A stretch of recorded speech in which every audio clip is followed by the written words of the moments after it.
the room. "QB, where are you?" A black Doberman pinscher with tall ears and a long tail crawled out from beneath the one big bed. "There she is." Hecate reached over and patted the dog on the head. "Were you spying on us?" "Absolutely," the dog answered. Hecate laughed. "QB, this is Therese." "Pleasure," the dog said. "Likewise."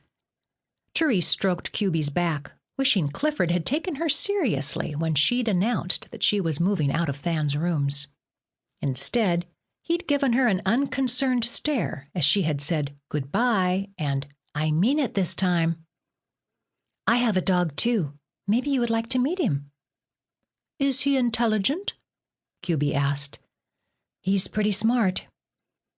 As the goddess of animal companions, Therese had met quite a lot of dogs, and she felt positive that Clifford was as smart as any of them. "But probably not as smart as QB," Hecate said. "She was once the Queen of Troy." Before Therese could ask why a former Queen of Troy was now a dog, the floor trembled beneath their feet, followed by a loud boom. Therese clutched the wall as Hecate fell back on the bed and shouted, "Ah!" "What was that?" Therese asked when the floor stabilized. "I don't know." Hecate's voice was frantic. "I can't get a prayer through to Hades or to Percy." Therese tried too, but sensed no response. Blood pounded in her head as the ground began to quake again. She clutched the locket at her throat and prayed to Athena, but got no answer. "Will these walls hold?" She glanced up at the ceiling, a host of scenarios playing through her mind. If the walls of the Underworld were to crumble, what would happen to its billions of inhabitants, including the souls of her mom and dad? "Where are they, Hades and Persephone?" Therese asked. Hecate winced as another boom sounded throughout the chamber. "Mount Olympus!" Just then, a crack ran across the ground, up the wall, and through the dome ceiling. "It's going to collapse!" Therese shouted. Small chunks of the ceiling fell on the bed, on the golden table by the hearth, and in the water basin, causing Galen to leap from her pillow and into Hecate's arms. "Clifford and Jules!"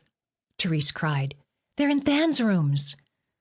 Her stomach balled into a knot when she imagined them harmed. "I'll go with you."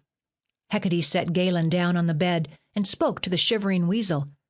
"You and QB go to Demeter's winter cabin and wait for me there, okay?"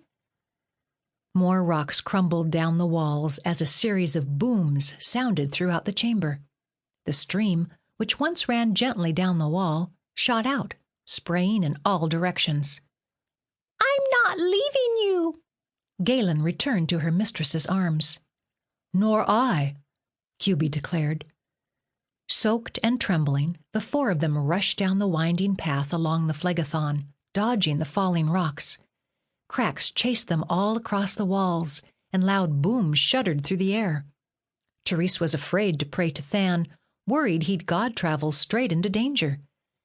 Even in her limited experience, she knew that if you arrived at a point occupied by solid mass, such as a large boulder, your body composition would momentarily meld with it. She'd discovered this problem when she once arrived in a brick wall. It had taken over an hour to recover, and the pain had been excruciating. She found Clifford barking nervously by the hearth. "Come on, boy, we've got to get stormy." Therese carried Jules like a football in the crook of one arm as the group scurried down the narrow passageways toward the stables. She wondered if Than would be angry with her for not calling to him right away. He was already angry with her, and she didn't want to put another rift between them.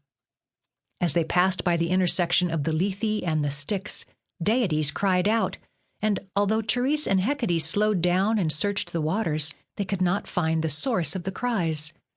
QB said she'd stay behind and keep searching. When Therese rounded a corner, a colony of bats whirred up from a crevice below and fluttered past them, and then out climbed Tizzy, up from Tartarus, with blood dripping down one arm. "What is happening?"